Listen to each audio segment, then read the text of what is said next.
मैं आपसे पूछना चाहता हूँ, गए 2 सालों में हमारे फार्मास्यूटिकल इंडस्ट्री में कौन सा ऐसा होलसेल है जिसको सबसे ज़्यादा रिक्वायरमेंट्स आ गई थी? क्योंकि कोविड के सेकंड वेव में अब बहुत सारे हॉस्पिटलाइजेशन बढ़ गए थे, तो इसमें रिक्वायरमेंट्स आ गई थी हॉस्पिटल्स की रिगार्डिंग सारे इंस्ट्रूमेंटेशन हो, चाहे वो डिस्पोजेबल्स हो, चाहे वो डिवाइसेस हो, चाहे वो ये कोविड की इसेंशियल्स हो। तो इसमें सारे आइटम्स में बहुत सारी रिक्वायरमेंट बढ़ने की वजह से होलसेल जो बिज़नेस है वो सर्जिकल होलसेल बहुत ज़्यादा इंक्रीज़ हो रहा था, इसमें डिमांड इंक्रीज़ हो रही थी। एट द सेम टाइम बहुत सारे होलसेल उसमें स्टार्ट हो गए थे। लेकिन क्या आपको मालूम है कि सारे होलसेल सक्सेसफुल हो गए क्या?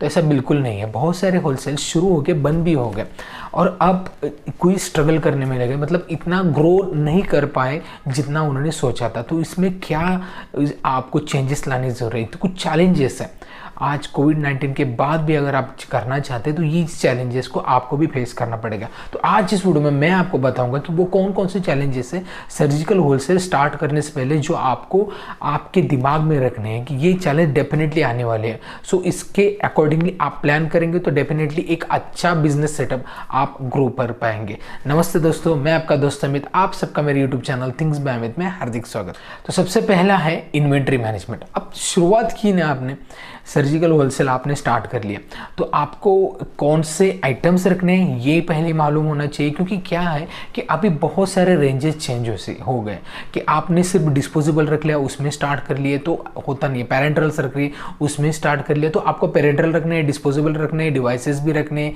इसेंशियल कोविड की इसेंशियल्स कोई रिक्वायरमेंट्स होगी तो वो भी रखने। हॉस्पिटल्स को आईपीडी को जितने ज़्यादा अलग अलग हॉस्पिटल को अलग अलग रिक्वायरमेंट्स है, तो आपको उसके अकॉर्डिंगली आपके पास वो आइटम्स होने चाहिए। और कई बार क्या होता है कि उसी कंपनी का चाहिए, लाइक फ्लेमिंगो एक अच्छी कंपनी है सर्जिकल्स में, तो उसी कंपनी के इसे मतलब जो निकैप बेल्ट्स वगैरह है ना उसमें, तो वो बहुत अच्छे क्वालिटी के उसमें आते हैं, और तो वो ही चाहिए। साथ में आईवी सेट एक पर्टिकुलर कंपनी का अच्छा आता है तो वही चाहिए। स्कैल्प पेन सेट, सीजर इसी कंपनी की चाहिए। तो इस ऐसी रिक्वायरमेंट बहुत सारे हॉस्पिटल्स में आपने देखी होगी अगर आपने स्टार्ट कर लिया है तो। सो यहाँ पे आपको बहुत इंपॉर्टेंटली ये है कि आप मिसमैच करेंगे कि कौन से कंपनी का लेके और कितनी क्वांटिटी में लेके और कौन सी कंपनी का अच्छा क्वालिटी का है। तो इसमें आप सबसे इंपॉर्टेंटली इन्वेंट्री मैनेजमेंट में आप फंस सकते हैं। इसके लिए आपको पहले से ही जो हॉस्पिटल्स है उसमें आपको सर्वे करके उसके अकॉर्डिंगली जो भी नज़दीक के जो होलसेलर्स है वो अभी क्या रख रहे हैं,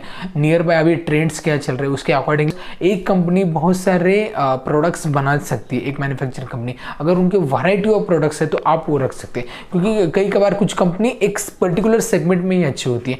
तो आपको इस कंपनी को फोकस करने से अच्छा है कि एक कंपनी सारे सेगमेंट में बहुत सारी मैन्युफैक्चरिंग प्रोडक्ट्स उनके हैं। So better way you have to focus on that product. So ये फर्स्ट है।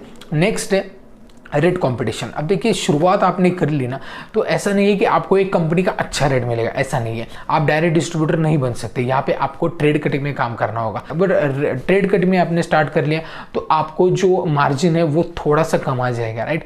जो 10% डिस्ट्रीब्यूटर को, डायरेक्ट डिस्ट्रीब्यूटर को, तो आपको 6% 7% आ जाएगा। इवन अगर अच्छी स्कीम भी आपको आती है तो डेफिनेटली ये मार्जिन बढ़ सकता है। लेकिन होता क्या है ये मैं आपको बता रहा हूँ, मार्केट रियलिटी। अब जो डायरेक्ट डिस्ट्रीब्यूटर है ना, उसको उनको कुछ किसी को भी ऐसा फाइनल ऐसा कुछ रेट नहीं है जो ट्रेड कटिंग वाले को देना। किसी ने मान लीजिए कोई भी आइटम हो, आईवी सेट हो, राइट, तो आईवी सेट की प्राइस 140 रुपीज़ कुछ आती है, कुछ 20 रुपीज़ में भी आता है, राइट, आपको रेट आता है। तो कोई आपको 30 रुपीज़ में भी दे देगा, कोई 35 में दे देगा, कोई आपको 25 में दे देगा। सो इसमें बहुत सारा कंफ्यूजन है। और सबसे इंपॉर्टेंट क्या होता है मालूम है, जो डायरेक्ट डिस्ट्रीब्यूटर हो, कई सालों से डिस्ट्रीब्यूटर है, इसके पास अगर आप ट्रेड कटिंग है और आप स्टॉक लेने जाएंगे तो यहाँ पे रेट ज़्यादा देने की ये कोशिश होती है। मैंने प्रैक्टिकली फेस किया। इसके लिए मैं बताता हूँ कि आप जो आप ट्रेड कटिंग में स्टार्ट करते हो तो आप उसी जगह जाते हैं जहाँ पे सारी अवेलेबिलिटी हो, राइट, कि डिवाइसेस भी अवेलेबल हो, सारे डिस्पोजेबल्स भी अवेलेबल हो, कोविड-19 के इसेंशियल्स भी अवेलेबल हो। अगर यहाँ पे आप जाते हो ऑर्डर के लिए तो वहाँ पे सारे आइटम्स अवेलेबल मिलेंगे, इसलिए आप वहाँ पे ऑर्डर करते हैं। लेकिन ऐसा होता है कि रियलिटी में रेट में बहुत डिफरेंस आता है। इसके लिए आप ध्यान देना है आपको, आपके पास सॉफ्टवेयर तो होगा आपका मेडिकल बिलिंग सॉफ्टवेयर, तो यहाँ पे आपको पता चल जाएगा कि कितना रेट आता है। सो ये चीज़ें शुरुआत में होती है, सारे लोगों के साथ होती है। एटलीस्ट 6 मंथ आपको रेट फिक्स करने में ही लगेंगे, सारी कंपनीज के जो भी ट्रेड कटिंग में आपको पास स्टॉक आ रहा है। सो किसी के साथ आपको स्टॉक लेना है ये आपको देखना होगा। नेक्स्ट इंपॉर्टेंट फैक्टर ये है कि ऑन ट्रायल ड्राइवर्स भी आ गए। ऐसा है कि यहाँ से आपको रेट कम मिलता है एज पर द मार्केट। क्यों? क्योंकि ऑनलाइन अगर लेना चाहते हो उसका रेट कम है, इसीलिए तो लेंगे। तो इसके लिए यहाँ पे ऑन रेंट भी है, बहुत सारी चीज़ें ऑन रेंट भी बेची जाती है, बहुत सारी चीज़ें डायरेक्टली सेल भी की जाती है। मतलब क्या होता है कि कई बार थोड़ी शॉर्ट पीरियड के लिए कोई पेशेंट होम मतलब घर में ही एडमिट होता है, तो इसमें बहुत सारी चीज़ें लगती है। 2-3 महीने के लिए अगर होता है तो बहुत सारे लोग यह क्या करते हैं कि रेंट से ये चीज़ें मंगाते हैं। तो ये रेंट पे भी देने के लिए बहुत सारी मतलब इसके रेट बिल्कुल भी फिक्स नहीं है। कई बार वो ज़्यादा भी हो सकते हैं, कई बार कम भी हो सकते हैं। मार्केट एनालिसिस सबसे इंपॉर्टेंट है ये इस चीज़ में, ये इस चीज़ को फेस करना है तो, और अच्छे सक्सेसफुली आपको ये कस्टमर ग्रैब करने तो एक इफेक्टिव रेट आपको देना होगा। सर्विस तो डेफिनेटली आपको अच्छी देनी होगी। अब नेक्स्ट चीज़ ये है कि आप रिटेलर जो आपको ऑर्डर देते हैं, आपको ऑर्डर कौन कौन देता है? देखिए, एक तो आपको हॉस्पिटल्स ऑर्डर देते हैं और साथ में रिटेलर्स देते हैं। अब हॉस्पिटल्स अगर आपको ऑर्डर दे देंगे या फिर रिटेलर्स भी दे देंगे ना, तो कोई आपकी शॉप पे आके कोई परचेस नहीं करेगा, बहुत कम बार परचेस करते हैं, राइट। तो इसमें आपकी डिलीवरी सिस्टम बहुत स्ट्रांग होनी चाहिए, मतलब सुबह में ऑर्डर देती शाम तक वो स्टॉक वहाँ पे आना चाहिए। तो ये बहुत सारे होलसेलर्स को दिक्कत आती है, क्योंकि क्या होता है जब कोई होलसेल स्टार्ट करता है ना तो ज़्यादा मैन पावर नहीं रखते, लाइक एक डिलीवरी बॉय रख लिया, 2 डिलीवरी बॉय रख लिए, लेकिन कई बार ऑर्डर ज़्यादा आते हैं एक दिन, तो आपको क्या होता है कि उस दिन ऑर्डर देना पॉसिबल नहीं रहता, दूसरे दिन आप देते। तो इसमें क्या होता है कि अगर किसी रिटेल काउंटर पे अच्छे ऑर्डर निकलते और उसमें आपने डिलीवरी सेम डे टाइम नहीं दी, क्योंकि इसको भी कस्टमर को देना है, राइट, तो वो शायद आपको नेक्स्ट टाइम ऑर्डर देने से पहले सोचेगा, क्योंकि आपकी डिलीवरी ऑन टाइम नहीं है। इसके लिए सबसे पहले किसी भी रिटेलर का अटेंशन जीतने के लिए आपको क्या करना पड़ेगा? एक तो इफेक्टिव रेट देना होगा और डिलीवरी टाइम टू टाइम देनी होगी। तो ये रिटेलर के बारे में हो गया, लेकिन हॉस्पिटल के बारे में सेम अप्लाई है। हॉस्पिटल में भी रेट अच्छे देने चाहिए। बहुत बार एक अच्छी ऑर्डर रेट अच्छे नहीं होंगे, इसके लिए हाथ से निकल जाती है। इवन 0.5 पैसे से 0.2 पैसे से भी ऑर्डर निकल के जाती है। इतना कम मतलब और मार्जिन में भी आपको छोड़ना पड़ता है। आप पहले नहीं हो जहाँ पे कोई हॉस्पिटल्स में ऑर्डर के लिए जा रहे हो, ये भी आप ध्यान में रखिए, और आप आखिर में भी नहीं हो, क्योंकि आप जाने के बाद दूसरा भी आके वही बताने वाला है। सो मोस्टली डॉक्टर्स को सारी चीज़ें पता है कि कौन सा आइटम्स कितने रेट में आता है।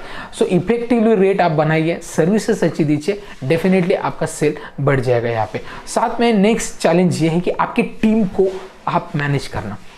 बहुत सारे नए जो होलसेल स्टार्ट करते हैं वहाँ पे ऑर्डर बॉयज आते हैं जाते ऐसा होता है, 2 महीने रहते फिर जाते, तो ऐसा वैकेंसी रहता है। तो इसके लिए क्या होता है कि ऑर्डर फुलफिलमेंट नहीं होती। बहुत बार इन्वेंट्री, इवन दो इन्वेंट्री अच्छी हो आपकी, लेकिन आपका ट्रैक नहीं होगा आपके रिटेलर्स पे, आपके हॉस्पिटल्स पे रेगुलरली, क्योंकि हॉस्पिटल की रिक्वायरमेंट कभी भी निकल सकती है। देखिए, आज आपने एक IV का एक बड़ा बॉक्स दे दिया यहाँ पे, लेकिन कैनुला, कैथेटर हो गया, ये यूरिनरी बैग्स हो गया, ये अगर इनको नेक्स्ट वीक में लगने वाले तो आपको बताएंगे क्या? आप अगर नहीं हो तो आपको नहीं बताएंगे, जो रेगुलर वेंडर है उनको उनसे ही वो ले लेंगे। अगर वो क्यों ले लेंगे ये आप पहले समझ लीजिए। यहाँ पे कनेक्शन रहता है, एक वहाँ पे अच्छी सर्विस भी रहती है, एक कॉल भी रहता है उनका, एक कॉल पे डायरेक्टली उसी टाइम वो डिलीवरी होती है। एक ऐसे डिस्ट्रीब्यूटर जो होते हैं ना, वो ज़्यादा हॉस्पिटल कैप्चर करते हैं। तो इसके लिए आपको उस लेवल तक आपको कांटेक्ट रखना है हॉस्पिटल से। इसके लिए आपको क्या करना पड़ेगा? कंटिन्यूसली विजिट, वीक में एक बार विजिट होनी ही चाहिए हर एक हॉस्पिटल को।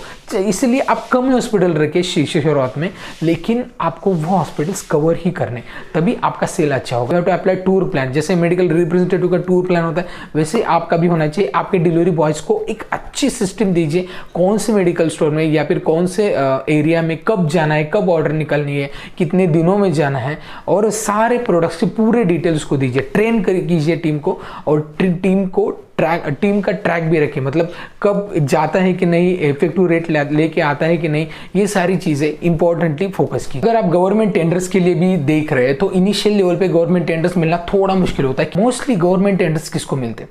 जिनका खुद का मैन्युफैक्चरिंग है, क्योंकि इनको रेट भी इफेक्टिवली आपको दे सकते हैं और साथ में क्वालिटी भी जिस जैसे चाहे वैसे मेंटेन हो सकती है। अगर रेट इफेक्टिव हम कितना दे सकते हैं, क्योंकि वी आर वेंडर्स राइट, हम एक कनेक्टिंग लिंक है, we are not the direct manufacturer. इसके लिए गवर्नमेंट टेंडर्स के लिए शुरुआत में अगर कोशिश करेंगे तो नो प्रॉब्लम, लेकिन मिलेंगे ही ऐसा नहीं है। इसके लिए यहाँ पे भी चैलेंजिंग पार्ट है। अब कई बार ये भी देखा गया है कि हॉस्पिटल जो होते हैं ना, डायरेक्ट कंपनी से भी परचेस कर सकते हैं। मतलब मान लीजिए 2-4 हॉस्पिटल का एक ग्रुप है, तो वो क्या करेंगे, डायरेक्ट कंपनी को अप्रोच करेंगे। जिन कई बार कंपनी, कुछ नई कंपनी जो स्टार्टअप होती है डायरेक्टली सप्लाई करती है, and that will be really effective rate.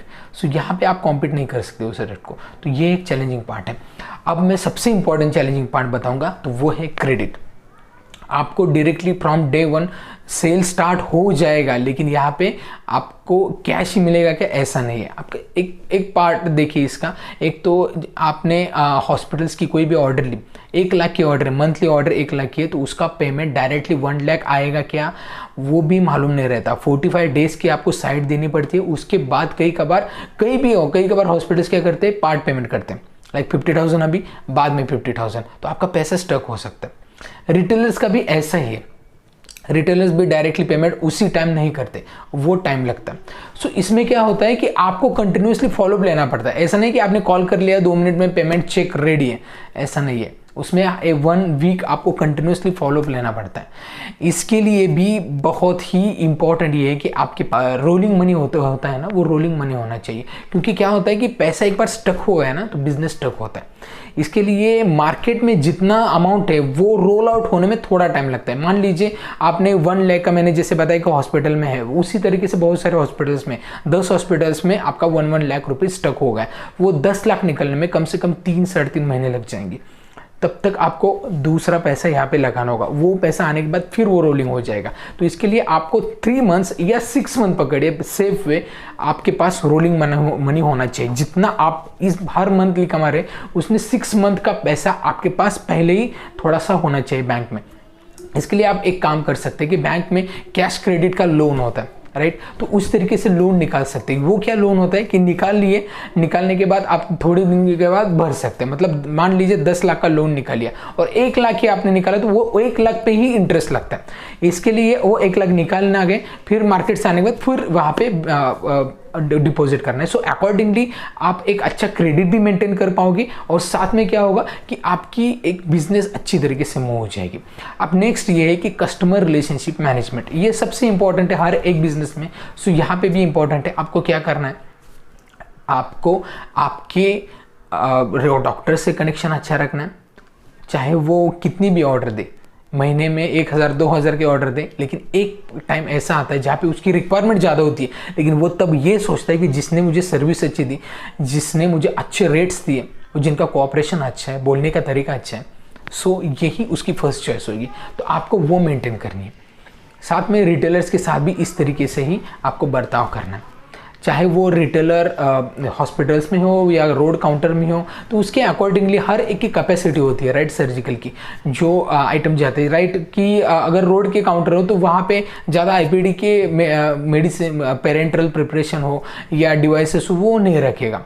जो हॉस्पिटल के नज़दीक है वही रखेगा। तो उसके अकॉर्डिंगली हर एक की रिक्वायरमेंट अलग है, आप उसके ट्रैक कीजिए हर एक रिटेल को क्या रिक्वायरमेंट है, उसके अकॉर्डिंगली आप इन्वेंटरी रखिए। सबसे बेस्ट बिजनेस का क्या है मालूम है, inventory according to the demand. इसी तरीके से आप अगर अच्छा बिजनेस कर पाए तो सक्सेसफुल हो सकते हैं। डिलीवरी बॉय आपको छोड़ना नहीं चाहिए, साथ में अकाउंटिंग मैनेजमेंट होती है, ये परचेस मैनेजमेंट होती है, मतलब बहुत सारी टीम आपको रखनी पड़ती है। ये एक लोगों का काम नहीं है। अगर मान लीजिए आपने 1 या 2 लोग मिलकर काम कर लिए तो बहुत प्रॉब्लम हो जाती है, सारी चीज़ें आप हैंडल नहीं कर सकते कि आप ही ऑर्डर लेंगे, आप ही डिलीवरी करेंगे, बिल भी आप ही मारेंगे, ठीक है, उसके बाद पेमेंट के लिए आप ही जाएंगे, तो ये बहुत ही हेडेक का काम है। सो ऐसा प्रोप्राइटरशिप या बिजनेस बिल्कुल मत कीजिए होलसेल पे अगर करना चाहते हो। तो यहाँ पे ग्रोथ भी कम होती है, आपकी कितनी एनर्जी यहाँ पे वेस्ट हो रही है। इसके लिए आप थोड़े लोग लगा लीजिए, उसके अकॉर्डिंगली काम कीजिए। लेकिन इसमें इंपॉर्टेंट ये भी है कि आप जो भी लोग लगा रहे हैं ना, वो भरोसे की होनी चाहिए। मैं एक स्टोरी बताऊंगा। हमारे यहाँ एक एजेंसी, मेट्रो एजेंसी, यहाँ पे 2 पार्टनर ने मिलकर भी एजेंसी स्टार्ट की थी। उसमें एक पार्टनर ने पेमेंट फाइनेंस में सपोर्ट किया था, दूसरा पार्टनर ने वो बोला था कि मैं कस्टमर हैंडलिंग देख लूँगा। वो कस्टमर हैंडलिंग देखने लगा। शुरुआत में अच्छा बिजनेस नहीं था, लेकिन 6 महीने के बाद कंटिन्यूसली सारे जगह पे फॉलोअप करने के बाद एक अच्छा बिजनेस सेट हो गया। तो उसके बाद क्या हुआ कि वो सारी चीज़ें उसने अच्छी तरीके से कर ली, लेकिन बाद में क्या हुआ कि उसको एक जो पार्टनर था ना, वो जो कस्टमर मैनेजमेंट देख रहा था, उसको ऐसा लगा कि अब जो दूसरा फंडिंग वाला पार्टनर वो इधर को देखता नहीं है कि कितना होता है मंथली सेल, क्या होता है। तो वो क्या करने लगा, फ्रॉड करने लगा। कई बार 10,000 का बिल कैश में मार लिया, या फिर मतलब बिल ही नहीं दिखाया, कंप्यूटर में दिखाया ही नहीं, इन्वेंट्री भी गायब और बिल ले लिया, उसका पैसा भी गायब, सारी चीज़ें। तो इस तरीके से बहुत दिन चलता रहा। लगभग 1 साल के बाद अगर दूसरे पार्टनर आए तो उन्होंने देख लिया कि हमेशा कंटिन्यूस बिजनेस लॉस में क्यों जा रहा है, शुरुआत में प्रॉफिट में था। उसमें बाद उन्होंने खुद ही स्टार्ट कर ली मार्केट में रिसर्च, और तब पता चल गया कि इन्होंने मेडिसिन तो जाते, पेरेंटल प्रिपरेशन जो हुआ, डिवाइसेस से सारे जाते, लेकिन पैसा इनके पास ही आता है, वो ऑर्गेनाइजेशन के पास जाता नहीं। तो इस तरीके से डिस्प्यूट हो गया, फिर ये ब्रेक डाउन हो गई एजेंसी। तो इस तरीके से हो सकता है आपके साथ भी। इसलिए जो लोग रख रहे हैं ना, भरोसेमंद होनी चाहिए, और हर एक चीज़ पे आपको ध्यान रखना है, प्रोफेशनल ध्यान रखना है। पर्सनल रिलेशन अलग है, प्रोफेशनल रिलेशन अलग है। तो इस तरीके से आप सारे पॉइंट्स मैंने बताए कि ये अगर आपने फॉलो कर लिए तो डेफिनेटली आप ग्रोथ कर सकते हैं सर्जिकल बिजनेस में। सो आई होप ये वीडियो आपकी मदद करेगा सारी चीज़ों के लिए, आपका ब्रेन वॉश भी करेगा, साथ में इन्वेंट्री मैनेजमेंट, मार्जिन मैनेजमेंट कैसे है, ये सारी चीज़ें आपको इस वीडियो में मैंने बताई है। I hope you understand. So video अच्छा लगता है वीडियो को लाइक कीजिए, चैनल को सब्सक्राइब करना बिल्कुल मत भूलिए, और ढेर सारे लोगों तक ये वीडियो शेयर कीजिए। तो इस वीडियो में इतना ही, मिलते हैं नेक्स्ट वीडियो में, तब तक बी हेल्दी, बी हैप्पी।